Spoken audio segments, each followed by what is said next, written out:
Hello there, it's David Hesketh again. This is MinutePlan Experiment 2 of the From Stress to Success eBook pre-launch edition. And this one I call Observing Your Brain. So have a look at the image of the brain on your screen. That is the instrument that's inside your head that coordinates everything you think and everything you feel and everything that you do. So more on that later. I'll give you some amazing details about its potential and possibility in another video in the not too distant future. But for the moment, your job is going to be observing your brain. Now I've set a timer on my phone and I'm going to time you for 1 minute. And all I want you to do is to close your eyes and to go inside your brain and just to observe the activity of your mind. Just sit upright as comfortable as possible for this training exercise. Okay. As you're observing your brain, you're not to do anything. All you're doing is just observing. Let it do what it's going to do. Don't try and manipulate it or to make it do anything. Just observe. So stand by. We're going to start that 1 minute right now.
And stop.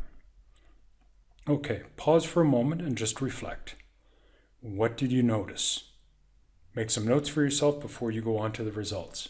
You can pause the recording here just to jot some things down. Okay, let's take a look at the results. When I do this program live and get to this part early on in the live seminar that I do, the two most common things that people report are, number one, is they experience random thoughts or feelings or sensory experiences that show up in their brain. Or they go on what I call a thought trip about something that's happened or something they need to do. So they follow a line of thinking that goes along in a certain way. Sometimes it's referred to daydreaming, but I like to call it a thought trip because you're thinking about stuff that's happened or that you may need to do. Sometimes there are even other things that people notice too, but these are the two most important things. And the most important result from this, or what it points to, is that the mind is very busy. In fact, when you start to observe it, you notice it almost never rests, except when you sleep. And even then, sometimes the mind is so busy you can't sleep. Or if you do, you don't feel rested. So, here's something you can put into your daily minute plan.